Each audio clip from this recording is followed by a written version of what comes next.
Welcome back to America Trends. I'm Barry Nussbaum, filling in for Dr. Gina. With me in the studio is Micha Danzig. Micha is an attorney, a Middle East analyst. He regularly speaks and writes about matters related to the Middle East and terrorism. He also served in the Israeli Defense Force, and he's a former police officer in the NYPD. Micha, welcome. Thanks for having me. It's good to have my good friend with us. Always good to be with you. So Micha, you're an attorney, you're a Middle East analyst, you write about this, you're an expert. Let's talk about the horrific attacks in Paris. 130 dead. God knows how many are in critical condition and will be added to it. Beyond the death toll, what's the significance of what happened in Paris? Well, I think France has changed. Frankly, Europe has changed.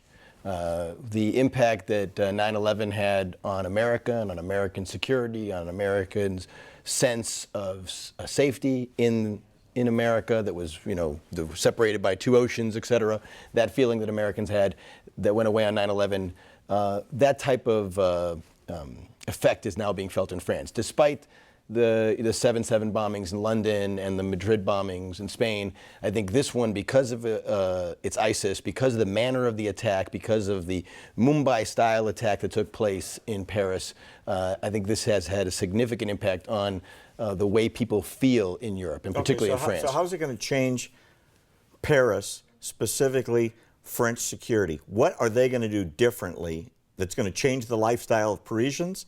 And it's going to be obvious to those possible attackers in the future that these guys are ready. Well, I mean, what they will do and what they should do are two different things. I'll talk to you about what they should do. Okay. Right? What they should do is adopt measures that are offensive, defensive, and preventive. Right? Defensive is first and foremost. Nobody should be able to, for example, in this day and age, walk into a large concert hall with suicide vests on. Right? Israel, unfortunately, had to deal with this back in the early 2000s, particularly in 2001 through 2003 with the Second Intifada, and that changed how Israelis live. Right, those defensive measures changed how they live, but it stopped a lot of this terrorism, stopped it cold. So what you're saying is, right now in Paris, anybody can walk in basically anywhere with a ticket and become a walking bomb. There's no security that I'm aware of for these types of soft targets where large people gather to vet and make sure that people aren't walking in there with a bomb the way that it exists right now in Israel. In Israel, you can't walk into any shopping mall, theater, even a movie theater, let alone a concert like the Bataclan, right? And, without being subject to search. And if you have a bomb on you, they're going to find out. So that's first. You're going to have, if you really want to take this seriously and prevent these types of things from happening in the future, you have to be defensive. That means you have to have security where you didn't have security before. You have to have, people who are actually greeting you, and you have to have people who are capable of spotting potential murderers, potential terrorists. That's key. It's not politically correct. Are the French going to do that? Are they going to change the lifestyle of 1 million or 2 people that are going to the museums and the clubs and the sporting events? Again, I think they will, and I think they should. I think this has been a wake-up call for them. If they don't, they're going to be hit again. They're going to be hit again hard. The other aspect of this that we talked about is offensive. Right. They have to be offensive. That means vastly improving the cooperation amongst all their intelligence agencies, their police, their law enforcement agencies, and going after these killers where they operate, right? Where their centers of operation are.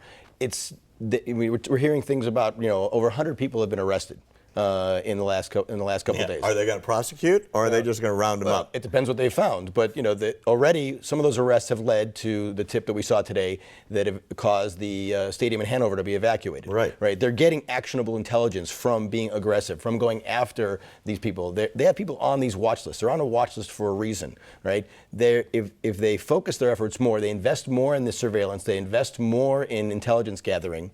Again, as Israel, for example, had to do during the Second Intifada, and place tremendous resources in Judea and Samaria and in Gaza to get intelligence reports on what's going on there and have actual human intel, giving them information on future attacks. That's what the French are going to need to do. That's what the Europeans are going to need to do generally. They're going to have to vastly invest in that apparatus. Got it. So here's the big question.